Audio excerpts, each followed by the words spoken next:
오늘 본문을 보면 이해하기 어려울 뿐만 아니라 실천하기는 더욱 어려운 말씀이 나옵니다. 자기를 부인하고, 예수님께서 자기를 부인하라고 말씀하신 것입니다. 그런데 이 말씀은 오해하기가 쉽습니다. 우선 자기는 무가치하고 무능한 존재라고 생각하라, 그런 말씀으로 오해하기가 쉽습니다.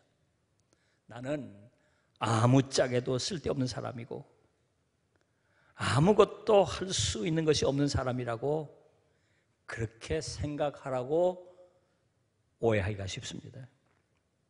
그래서 자신에게 실망하고 좌절하기가 쉽습니다. 다른 하나는 자기를 잊어버리라, 그런 말씀으로 오해하기가 쉽습니다. 나라는 존재를 생각하지 말고 그냥 자기 의식하지 말고 살라, 그렇게 오해할 수 있습니다. 불교에서 말하는 무아 또는 몰아, 즉 자신을 완전히 잊어버린 것과 같은 그런 말씀으로 오해하기가 쉽습니다. 그래서 무아지경, 자기에 대해서는 아무 생각 없이 그냥 그렇게 살아가기가 쉽습니다. 물론 오해죠. 그런 뜻은 아닙니다. 자, 그렇다면 자기를 부인하라, 무슨 뜻일까요? 자, 먼저 예수님께서 왜 이 말씀을 하셨는지를 살펴볼 필요가 있습니다. 예수님께서 제자들만을 데리시고 빌립보 가이사라라고 하는 곳으로 가셨습니다. 제자들을 특별하게 훈련시키시기 위해서 수련회를 여신 것입니다.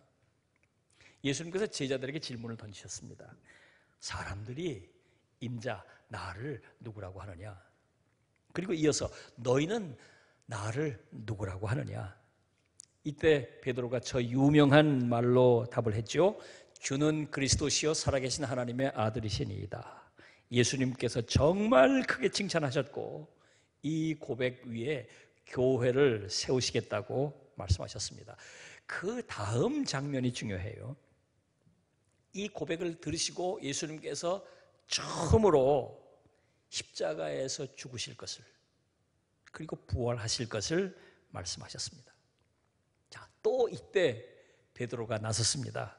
이렇게 말했어요. 주여 그리 마옵소서, 이 일이 결코 주께 미치지 아니하리이다. 이번엔 예수님께서 정말 크게 책망하셨습니다. 심지어 베드로에게 사탄아 물러가라, 그렇게까지 말씀하셨습니다. 자, 그리고 난 뒤에 이어서 하신 말씀이 오늘 본문 말씀입니다. 누구든지 나를 따라오려거든 자기를 부인하고 자기 십자가를 지고 나를 따를 것이니라. 자, 그렇습니다. 이 자기 부인을 말씀하신 대상은 12 제자들입니다. 그리고 특별히 수련회를 여셔서 그 수련회의 핵심 주제로 말씀하신 내용입니다. 자, 이 말씀에서 주목해 봐야 할 만한 대목이 나옵니다. 나를 따라오려거든, 나를 따라오려거든 자기를 부인하라는 것입니다. 자, 그런데 잘 생각해 보면 지금 이 12사람들은 예수님을 따라 나온 사람들이에요. 지금 예수님을 따르고 있는 사람들입니다. 예수님이 나를 따라오라 그래서 따라온 사람들이에요. 직업도 버리고 또 가정도 버리고 그동안 꿈꿔왔던 인생의 야망, 목표 다 버리고 주님을 따라 나온 사람들입니다. 주님께서 이런 사실을 모르시지 않으실 텐데 왜 나를 따라오려거든 그 말씀을 하셨을까요? 아직 뭔가 부족한 것이 있기 때문이죠. 아직 충분하지 않기 때문이죠. 자, 베드로의 경우를 살펴보겠습니다. 주는 그리스도시요 살아계신 하나님의 아들이십니다. 이 놀라운 고백으로 칭찬을 받았어요. 다 버리고 주님을 따르면서 이 엄청난 신앙 고백을 가지고 주님을 따르고 있었다 그 말입니다. 얼마나 놀라운 일입니까? 그런데 거기까지입니다. 예수님께서 십자가의 고난을 말씀하시자 가로막고 나선 것입니다. 베드로는 왜 십자가를 지시겠다고 하실 때 가로막았을까요? 물론 겉으로는 주님을 위한 것처럼 말했습니다. 그러나 사실은 자기 자신을 위해서였던 것이죠. 지금까지 주님을 따르면서 베드로는 나름대로 새로운 꿈을 키워왔습니다. 주님께서 메시아로 다윗 왕처럼 등극하시게 되면 자기는 정말 큰 자리 하나 할 걸로 꿈을 꾸고 있었던 겁니다. 그런데 예수님께서 십자가에 달려 죽으시겠다고 말씀하시니까 그 꿈이 다 무산될 것이 두려워서 가로막고 나섰던 것이죠. 예수님께서 모르실 리 없지요. 예수님께서 지금 이 점을 지적하고 계신 것입니다. 주님을 따른다고 따라 나왔지만 아직 부족하다 그 말이에요.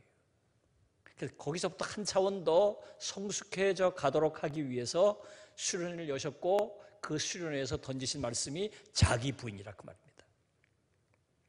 그러니까 지금까지는 주님을 따르더라도 자기를 위해서 주님을 따랐다면 앞으로는 주님을 위해서 주를 따를 수 있는 차원으로 신앙이 성숙해 가야 한다고 말씀하고 계신 것입니다. 나비가 되기 위해서는 변태라는 과정이 필수적입니다. 알에서 부화된 애벌레가 잘 자라죠. 그러다가 때가 되면 이제 그 고치 안에 번데기가 돼서 어느 기간을 머뭅니다. 그러다가 그 고치를 비집고 이제 나비가 돼서 날아오르는 것이죠. 변태 과정이에요. 이 변태 과정을 통해서 애벌레가 나비가 되는 것입니다. 비유컨대 우리의 신앙도 마찬가지입니다. 두 종류의 그리스도인이 있다고 할 수 있습니다. 하나는 애벌레와 같은 낮은 차원의 신앙을 가진 그리스도인이 있고 다른 하나는 나비와 같은 높은 차원의 신앙을 가진 그리스도인이 있는 것입니다. 낮은 차원에서 높은 차원으로 도약을 하려면 변태와 같은 과정이 필요한 것입니다. 이때 결정적으로 중요한 것이 고치에서 죽은 듯 번데기로 지내는 것처럼 자기를 부인하는 것이 필요한 것입니다. 자기 부인, 자기를 부인하는 것은 그래서 낮은 차원의 신앙 단계에서 높은 차원의 신앙 단계로 도약하기 위해서 반드시 필요한 과정인 것입니다. 자, 이제 광고 드린 대로 이번 주 수요일부터 사순절이 시작됩니다. 이 사순절 기간 동안 여러분들이 자기 부인을 이해하고 또 자기 부인의 과정을 거치면서 여러분들의 신앙이 한 차원 더 성숙해지는 과정이 되시기를 주님의 이름으로 부탁합니다. 자, 그러면 도대체 자기를 부인한다는 것은 무엇일까요? 여기서 말하는 자기는 무엇이고 자기를 부인한다는 것은 도대체 어떻게 하는 것일까요? 저명한 영성가 토마스 머튼은 자아를 둘로 구분했습니다. 하나는 거짓 자아, false self가 있고 다른 하나는 참 자아, true self가 있다는 것입니다. 진정한 영성 훈련은 거짓 자아를 떨쳐버리고 참 자아를 찾는 과정이라고 보았습니다. 이 토마스 머튼은 하나님께서 인간을 창조하실 때 참 자아로 창조하셨다는 것입니다. 그런데 사단의 미혹에 흔들리고 타락하면서 참 자아를 잃어버리고 거짓 자아로 살게 됐다는 것입니다. 타락하면서 죄가 인간 안에 들어오게 되고 이 원죄란 놈이 원심력으로 작동한다는 거예요. 그래서 점점 하나님께로부터 우리를 멀리 밀어낸다는 겁니다. 시간이 가면 갈수록 점점 하나님으로부터 멀어져 간다는 거예요. 거짓 자아란 결국은 하나님께로부터 멀어진 자아를 말하는 것입니다.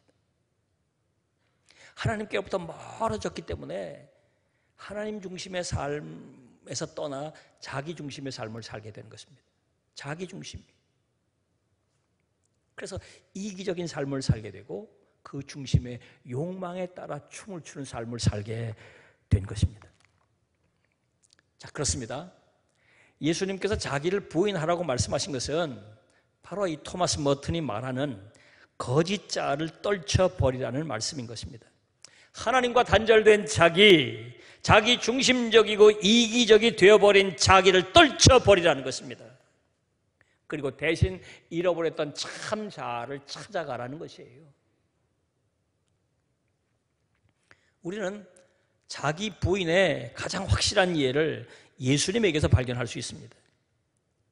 공생의 기간 동안 예수님께서 보여주신 그 모든 모습은 철저하게 자기를 부인한 인간의 모습이었던 것입니다. 그 중에 가장 대표적으로 우리가 확인할 수 있는 자기 부인의 모습은 마귀의 시험을 이기신 장면이라고 할 수 있어요.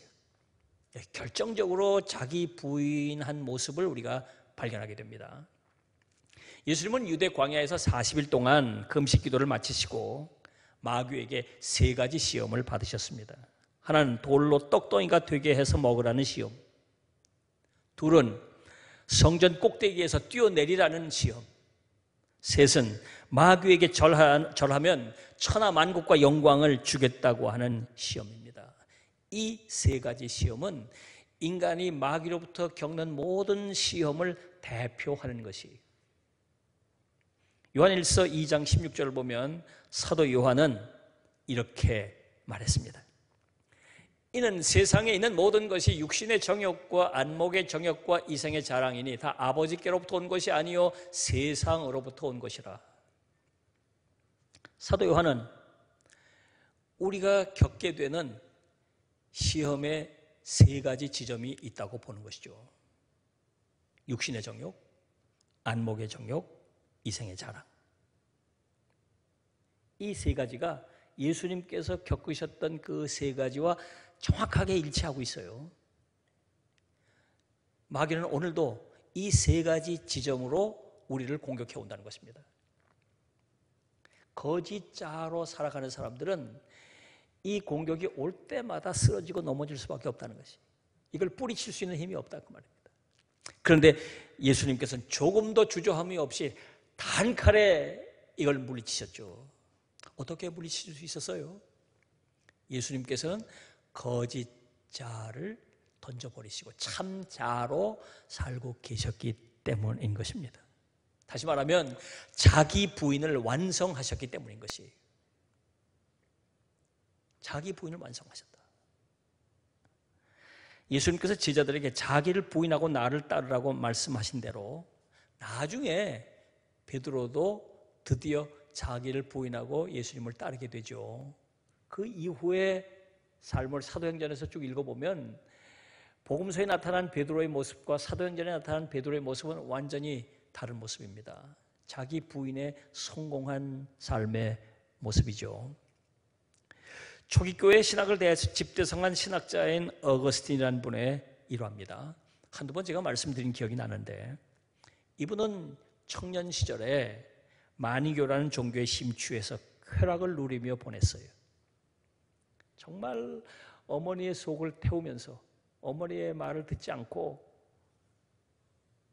세상 향락에 빠져 살았습니다. 어머니가 이 어거스틴을 위해서 눈물로 기도했죠.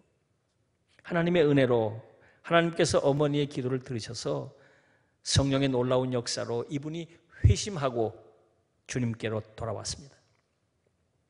그 이후에 하루는 길을 가는데 과거에 어울렸던 창녀와 마주치게 됐습니다.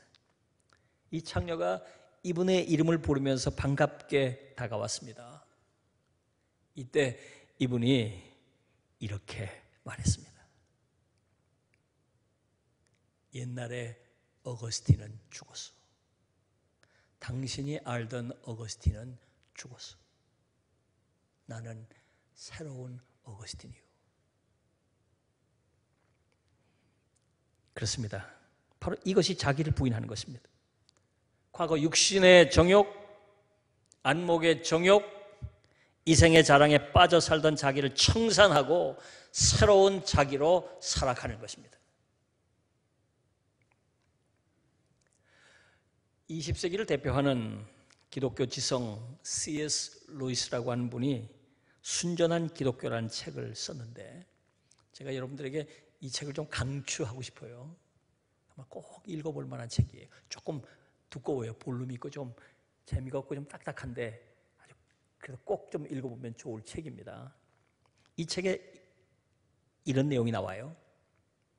그리스도인이 하려는 것은 개인의 행복을 인생의 커다란 목적으로 삼으면서 동시에 하나님이 보시기에 선하게 사는 것이다. 그래서 그들은 마치 세금 내는 사람과 같다. 납세자라면 누구나 세금을 내고도 자기 주머니에 얼마만큼의 돈이 남게 되기를 바란다. 마찬가지로 그리스도인들도 주님을 위해 얼마간 떼어드리고 여전히 남은 것이 많아 자기 중심적인 욕구를 채우기를 바란다는 뜻이다. C.S. 루이스가 정확하게 그리스도인의 숨겨진 속마음을 여기서 지금 폭로하고 있는 것입니다. 베드로가 그랬죠. 다 버리고 주님을 따른다고 나섰지만 속마음 한켠에 욕망 하나를 붙들고 있었던 거죠. 자기도 몰랐어요. 주님이 그걸 아시고 그걸 내려놓으라고 자기 부인을 말씀하신 거 아닙니까? 그렇습니다. 대부분의 그리스도인들의 속마음이 그래요. 아직 거짓 자아를 청산하지 못하고 주님을 위해서 산다고 하면서도 마음 한구석에 욕망 한 자락을 붙잡고 있다 그 말이에요. 주님 주신 은혜로 이 땅에서 자기의 욕망과 자기의 개인적인 꿈을 이뤄보고 싶은 욕망 한 자락을 붙잡아 놓고 있는 거예요. C.S. 루이스가 지적한 대로 우리는 납세자처럼 세금 내고 남은 돈 가지고 떵떵거리고 내 멋대로 좀 살고 싶은 뭔가 있는 거예요. 주님을 위해서 다 드리고 남은 뭐가 좀 있어서 그것 가지고 내가 내 멋대로 내 삶을, 내 인생, 내 자아 실현을 해보고 싶은 생각이 있다 그 말이에요. 아직 온전히 자기 부인을 하지 못하고 있는 모습이죠. 자, 그러면 우리가 자기를 부인하려면 어떻게 해야 할까요? 자, 우선 중요한 것은 깨닫는 일입니다. 무엇보다도 자기를 부인해야 한다는 점을 깨달아야 합니다. 그리고 우리가 부인해야 할 자기란 머튼이 말한 대로 거짓자라는 사실도 깨달아야 합니다. 로마서 7장을 보면 바울이 자기를 부인하기 위해서 치열하게 몸부림치는 얘기가 나옵니다.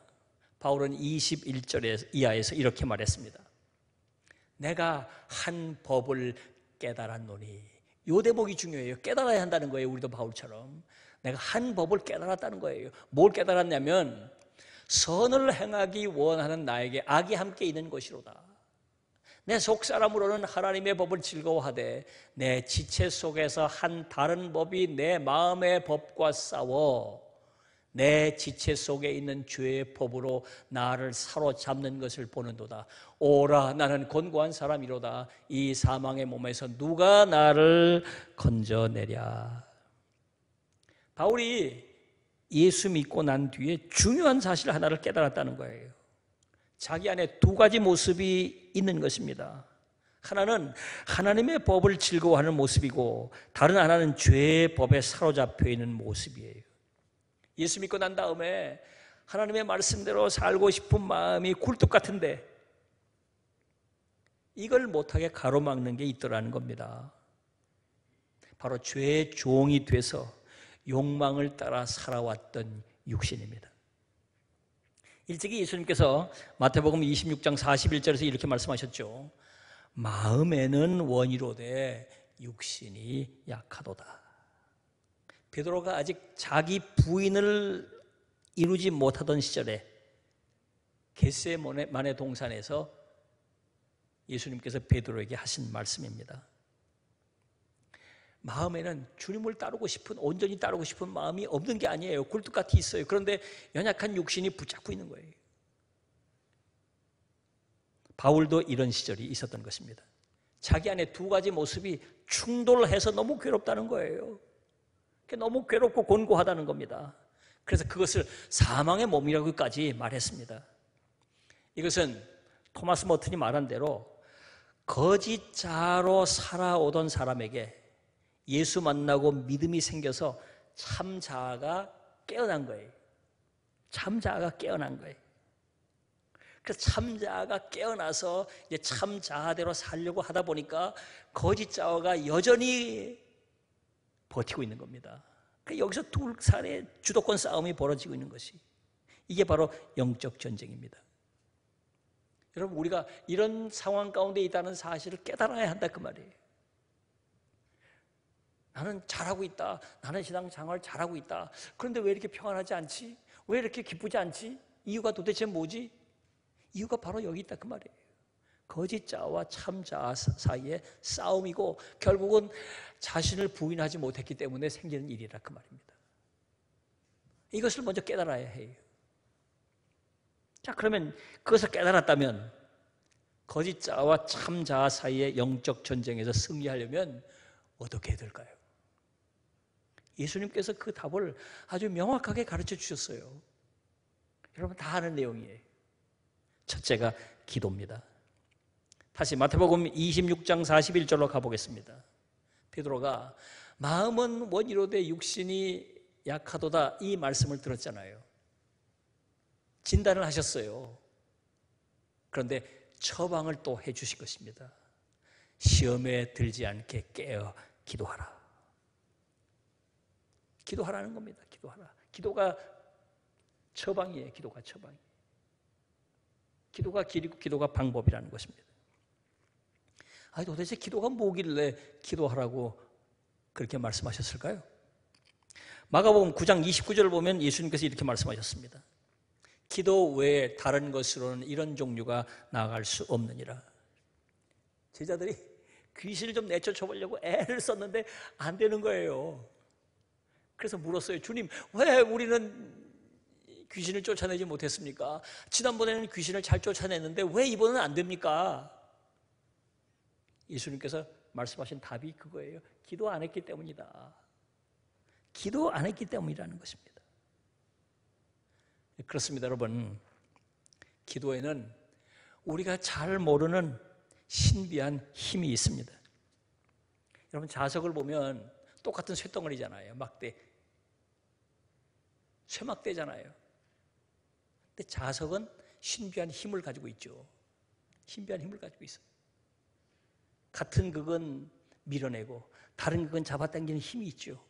근데 자석이 아닌 똑같은 쇠막대는 아무런 힘이 없는 거예요. 바로 거기 비밀이 있습니다. 기도하는 사람에게는 기도에 신비한 힘이 담기게 돼요. 기도하지 않는 사람은 그 힘이 없는 거예요. 기도에 힘이 있는 거예요. 마귀의 유혹을 물리칠 수 있는 힘, 자기를 부인할 수 있는 힘, 거짓 자를 제어할 수 있는 힘, 그 힘이 있다 그 말이에요. 기도에. 그래서 기도해야 하는 것입니다. 그래서 기도하라고 또 말씀하신 것이, 안타깝게도 베드로는 이 말씀대로 하지 못하고 졸았어요. 겟세마네 동산에서 졸았어요. 기도하지 못했어요. 그래서 결국은 마귀의 유혹에 꽈당 자빠지고 말았잖아요. 예수님을 부인했어요. 아니, 자기를 부인하라고 그랬더니 예수를 부인했다니까요. 이런 어처구니 없는 일이 벌어진 거예요. 이유가 뭐예요? 기도하지 않았기 때문이라. 기도하지 않았기 때문에. 기도의 능력을 던져보지 못했기 때문이에요. 우리가 기도해야 할 이유가 여기 있는 것입니다. 여러분, 기도에는 참 신비한 능력이 있어요. 기도하는 사람에게는 우리가 모르는 신비한 힘이 있어요. 우리는 몰라도 마귀는 알아요. 영적 세계는 그걸 안다 그 말이에요. 두 번째, 말씀입니다. 마태복음 4장을 보면 마귀가 예수님을 시험하는 장면이 나오죠. 40일 금식 기도 후에 예수님께서 마귀의 시험을 받으셨습니다. 당연히 예수님께서는 영적인 능력으로 충만하셨기에 마귀의 시험에 흔들릴 수 없으셨습니다. 자, 40일 동안 기도하셨으니까 기도의 능력이 얼마나 충만하셨겠어요. 그러니까 마귀가 겁없이 공격해 온 거죠. 어쨌든 무슨 공격을 해오든지 예수님은 흔들리실 수 없을 정도로 기도의 능력으로 충만했던 분이에요. 상황이에요. 그런데 이번엔 예수님께서 말씀을 던지셨어요. 그러자 미혹하는 공격을 해오던 마귀가 도망쳐 버렸다 그 말이에요. 갔다가 또 다시 공격을 해와요. 또 말씀을 던지자 또 도망가는 거예요.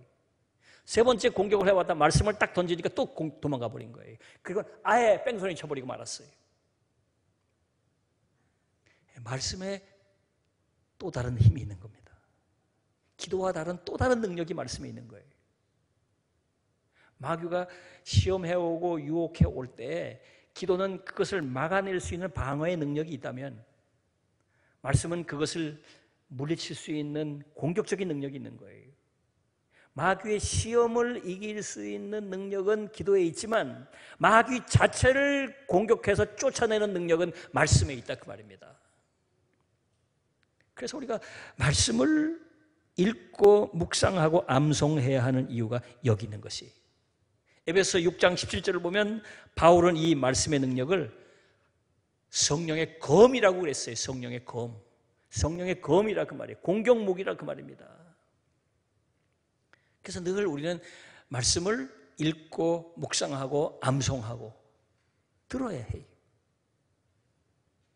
사랑하는 여러분, 이제 이번 주 수요일부터 사순절이 시작됩니다. 여러분들이 새벽 기도회와 온라인 기도회를 통해서 기도의 능력을 덧입게 될 수 있길 바랍니다. 그리고 말씀 대행진을 통해서 여러분들이 영적인 무기를 좀 갈고 닦으실 수 있길 바라요. 그래서 기도의 능력으로 말씀의 능력으로 든든히 무장하시면서 자기를 부인하는 놀라운 영적 경험을 이번 사순절 기간 동안 하실 수 있기를 바랍니다. 여러분을 주의 이름으로 초대합니다. 다 나오십시오. 그래서 우리 모두가 예수님 말씀하신 대로 자기를 부인하고 나를 따르라. 보다 더 성숙한 신앙의 단계로 올라서서 자기를 부인하고 주의 뒤를 따르는 저와 여러분이 되시기를 주의 이름으로 축원합니다. 기도하겠습니다. 주신 말씀을 생각하면서 하나님 앞에 우리의 간구의 기도를 드리겠습니다. 다 같이 기도합시다. 하나님 아버지, 은혜를 감사합니다. 오늘도 저에게 말씀하시고 깨닫게 해주신 것을 주께 감사합니다. 아버지 하나님, 저희들이 자기를 부인하라고 주께서 말씀하셨는데 그 사실을 깊이 깨닫게 해주시고 기도로 말씀으로 무장하여 아버지 하나님 거짓자를 물리치고 대적마귀를 물리치고 영적으로 승리하게 하시고 저희들이 진실로 주님 기뻐하시는 주의 뒤를 따르는 참 제자들이 되게 하여 주옵소서. 상도중앙의 모든 권속들이 이번 기회를 통하여 다시 한번 믿음이 성장하고 성숙해지는 역사가 있도록 축복하여 주옵소서. 예수님의 이름으로 기도하옵나이다. 아멘.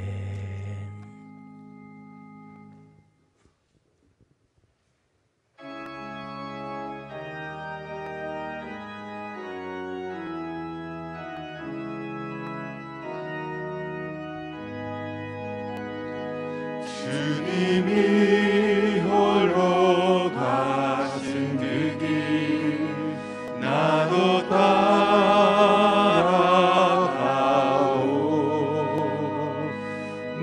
모든 물과 피를 흘리신 그 길을 나도 가오. 험한 산도 나는 괜찮소. 바다 끝이라도 나는 괜찮소. 죽어가는 저들을 위해 나를 버리길 바라오. 아버지 나를 보내주오. 나는 달려가겠소. 목숨도 아끼지 않겠소. 나를 보내주오. 세상이 나를 미워해도 나는 살아나겠소. 세상을 구원한 십자가 나도 따라가오. 생명을 버리면서까지 나를 사랑한 주님, 이 작은 나를 받아주오. 나도 사랑하오.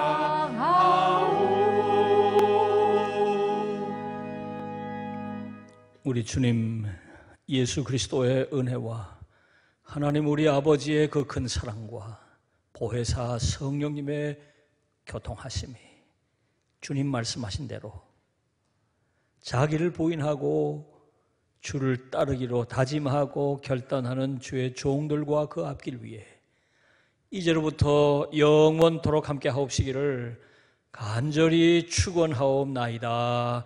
아멘.